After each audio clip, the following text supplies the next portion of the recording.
Your Excellencies, ladies and gentlemen, IITA is an institution that is run with transparency, honesty, and integrity, one that has stood the test of time. I am bold to say, very loudly, that I am very proud to be associated with IITA. Throughout my time as Minister of Agriculture, every fund we provided to this institute was very well used and properly accounted for with visible impact everywhere. When I see that, even as President of African Development Bank today, in any institution, I will strongly support that institution. For integrity and accountability are the keys for success. The past 50 years of IITA have been full of successes. The next 10 years will be when we usher in the fulfillment of the dream to feed Africa. And IITA's role will be very important to our cause. I hope, by the special grace of God, to be back here then to celebrate its 60th anniversary. And that will really be a glorious one for Africa. Thank you very much and congratulations.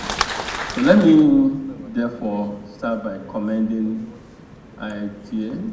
You have done very, very, very well in helping to promote research, introduce innovation in agri-space.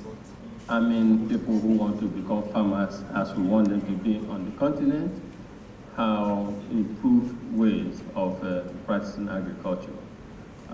You, therefore, are playing a key role in helping to address poverty on the continent, because agriculture, as we know, contributes about 65% of our GDP as a continent, and also contributes about 60 to 70% employment opportunities for people on the continent.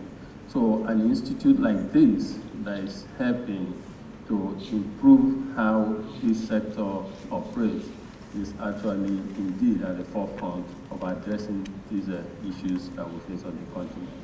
So I want to say to you and your colleagues, well done. And to our development partners, I've always said that in the 21st century, development partners must engage with Africa in a way that actually helps to create sustainability, in a way that helps to create self-reliance and dignity.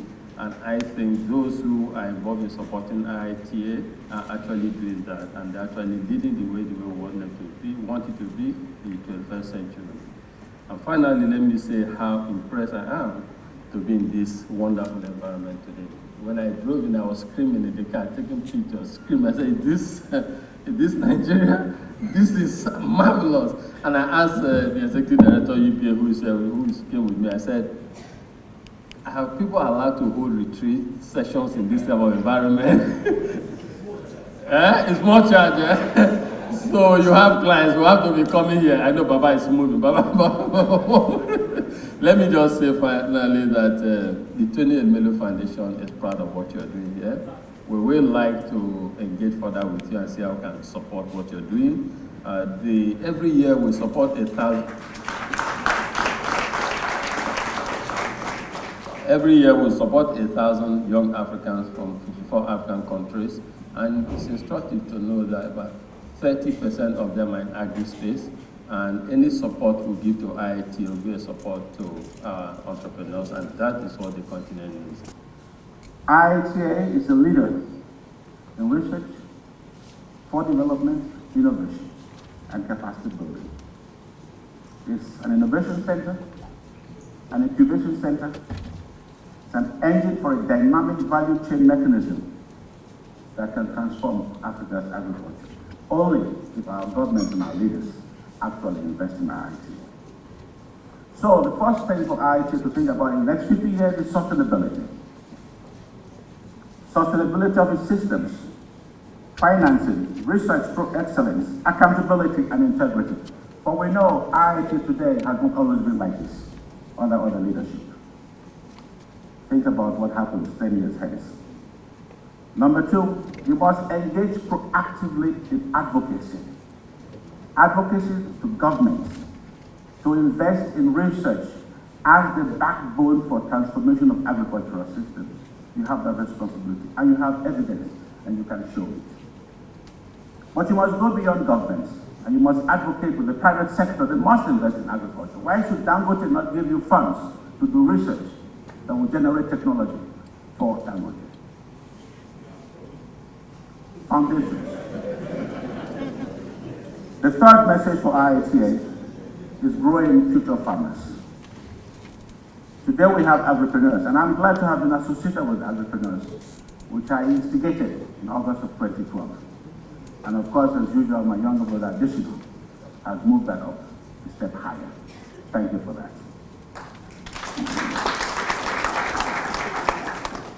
But you must see what this means for the African landscape.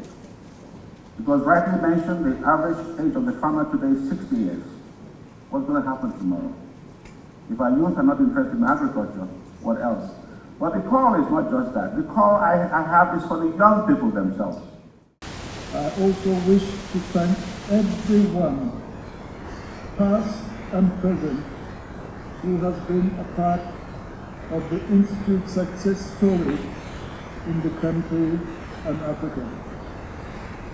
I hope and pray for more and greater successes for IITA in the future, and from what we have heard from the chairman and the director general, and probably what we will hear even more.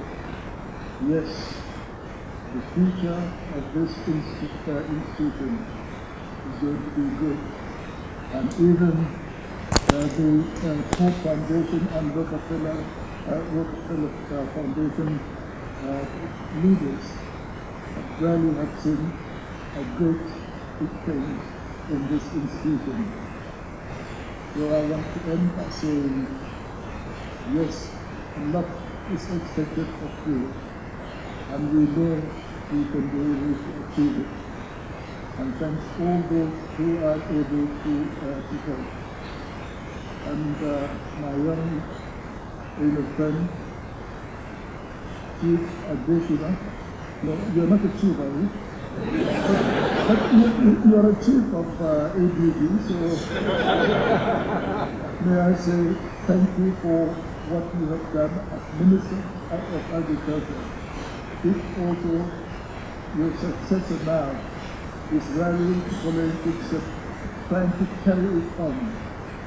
And I must say, your activity as far as those youth are concerned, I don't know whether those youth are those that the government wrote me a letter interested in agriculture, and I sent them to you. I said, probably you will know better how to help them and how to handle them. Well, I hope that those youth that the government regarded, I hope they were the ones that we started this in a scheme on, and I hope we will carry it on for the future. So may I say thank you all, and let me say, congratulations to IITA at 50. God bless you, and I am happy to know that through a new partnership between IITA and the African Development Bank, a number of these areas are targeted to be tackled in an aggressive and transactional manner. Similar support initiatives are also being made by other organizations and partners, such as the International Fund for Agricultural Development, IFAD, Bill and Melinda Gates Foundation, United States Agency for International Development, European Union, and so on. The future is bright, but we all need to commit to work harder and to engage in strategic partnerships that are aimed at solving real problems and creating wealth, generating employment, and producing adequate food and nutrition for the populations of the world. I trust and believe that research institutions like IITA will continue to be effective partners and contributors as we move into the assured, sustainable predictable and wholesome future, satisfying the needs of the people of the world. Governments and their capacity to fund you are diminishing, and if funding is almost 90% from outside, something has to be done with it. Other countries have their troubles too, and they may not necessarily be always willing to send to us what they need for their own use. This way, you will not only expand your earnings, you will create jobs. You will open your doors and your scientific researches for the use of the peasants, the small, the young, and even the older farmers. You've already done much. In your fight against aflatoxin, you invented a cure that can do that. Aflatoxin has been a major challenge to grains. Just like the mealybug have devastated maize cassava production many years ago, the armyworm is doing terrible things to maize production, affecting poultry and human consumption. On tissue culture, you're doing great work, and your research efforts have to spread far and wide for us to begin to produce varieties of tree crops in particular, which are resistant to diseases of all kinds. In conclusion, we want to thank the host community, first the government of Western Nigeria in those days, and now the government of Oyo State, and in particular the Olubadan and his people for doing such excellent work. We thank and congratulate the founders here present. We thank and congratulate the directors general, past and present, researchers, 200 of you, and scientists, workers, everyone who in some way or ways has nurtured this institute to greatness. And I would like to say that on cassava, President Olusegun Obasanjo and I used to sit at night in the villa talking about the prospects of cassava. One step more is a law to be passed by the National Assembly insisting that 20% of bread should be from high-quality cassava flour. Now, this is absolutely necessary because even Brazil, which is one of the world's leaders in wheat, includes 20% cassava flour in bread. If we can save 20% of wheat imports, we do a lot of good. And one more word about yams. We are exporting yams. We intend to continue to export yams. And in reaction to those who are panicking, I say, let us see an opportunity and not a disaster. Our yams have been going abroad for the last 20 years through Ghana. They are labeled as Ghana yams. Nigeria accounts for 61% of the world's total output of yams, 30% of them waste due to lack of preservation facilities. We will export. For those who are panicking, my request to them is join in the growing of yams. God bless you all. I would like to see this place become the Vatican or the maker of agriculture, transforming agriculture in Africa. And the reason is simple, only two arguments. We import 35 billion worth of food in this continent. If we don't do anything, it's going to be 110 billion food. And we are importing what we are producing. Importing what we are producing. The generation of our farmer, as I said, there is a gap. If we don't have new farmers, the young people we have, if they don't become farmers, we are going to be in serious trouble.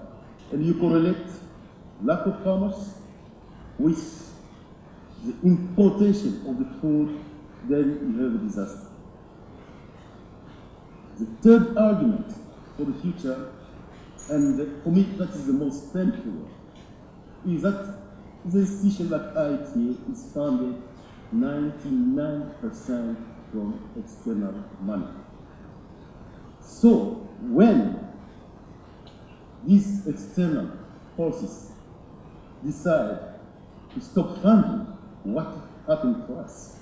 And there have been few examples, only two. In '94, Iita had almost 10 billion soybean. And I don't know what is happening in the US. They thought Nigeria and Africa is not for the competition for soybean for US. And the message, President Babangida was their message came to Iita, stop funding soybean research. And it stopped for almost 20 years. So these are the consequences of us not investing in basically in our own needs. Lastly, and I believe that for an institution like Iita to survive in the future, we have to change our mindset. And I was talking with the Honorable Minister when he was here 2 weeks ago to give us the permission to start commercializing some of the technologies. Because what's the difference between Syngenta and here in Iita we can create a Syngenta here in Iita. And a Syngenta has a production line, and it has a delivery line, and it has a research line. Why can't we do that at Iita? All what we need are using permission. So let me finish again where I started.